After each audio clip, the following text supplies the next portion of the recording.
This walk passes many of London's famous attractions, as well as a host of lesser known places. There's a link to a map of the route below this video. It starts at Buckingham Palace, official home of the Queen of England, where the changing of the guard ceremony is a major attraction.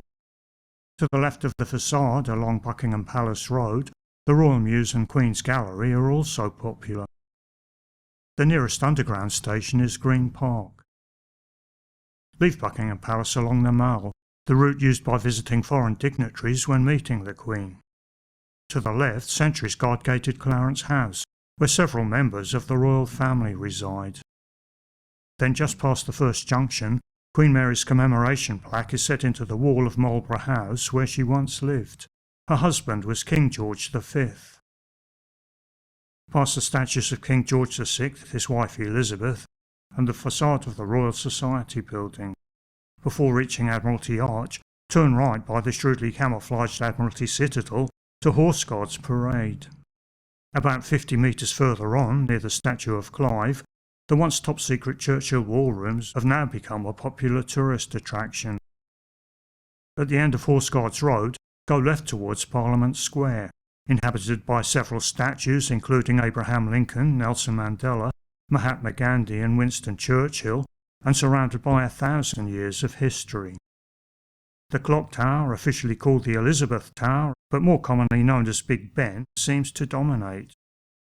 At the opposite end of the building, the monarch enters for the traditional opening of Parliament through the appropriately named Sovereign's Entrance, which is situated below the Victoria Tower. Suffragette leader Emmeline Pankhurst features in the nearby Victoria Tower Gardens, while the imaginatively named knife-edged two-piece by Henry Moore is located just across the road.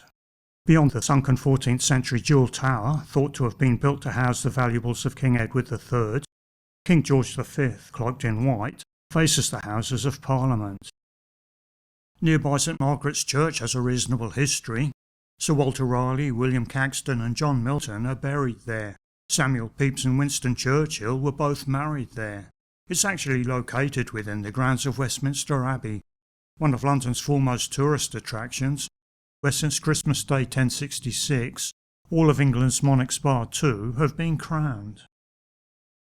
Past the Westminster Scholars' War Memorial and Dean's Yard building, on the way to the Central Methodist Hall, where the very first meeting of the United Nations took place, before returning past the Supreme Court to Parliament Square.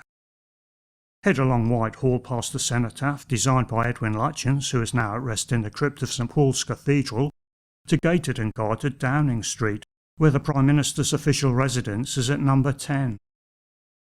Arguably more interesting than the statues of military leaders and other notables along the way, the guards mounted on their horses present a popular photo opportunity. Be aware though that getting too close carries the risk of being kicked or bitten. The 2 on the clock above the Horse Guards is blackened because that was the time on the 30th of January 1649 when King Charles I was beheaded on scaffolding outside the banqueting hall opposite. There's a statue of him on horseback and still connected to his head where Whitehall enters Trafalgar Square.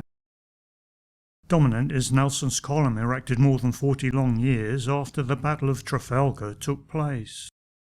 Next to Admiralty Arch, the ceremonial entrance to the Mall and Buckingham Palace, Canada House enjoys a prime location, as does the South African High Commission, located directly opposite. At the back of the square, beyond the fountains and lions, the popular National Gallery is world class. While over on the corner, St Martin's in the Fields, parish church of Buckingham Palace, has a reasonably priced and atmospheric cafe down in the crypt, with an imaginatively stocked gift shop close by.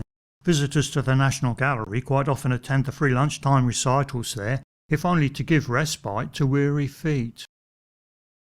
In fairness, it should be said, the musicians are actually of a very high standard indeed. Candlelit evening concerts are also very well attended, though a tad more expensive.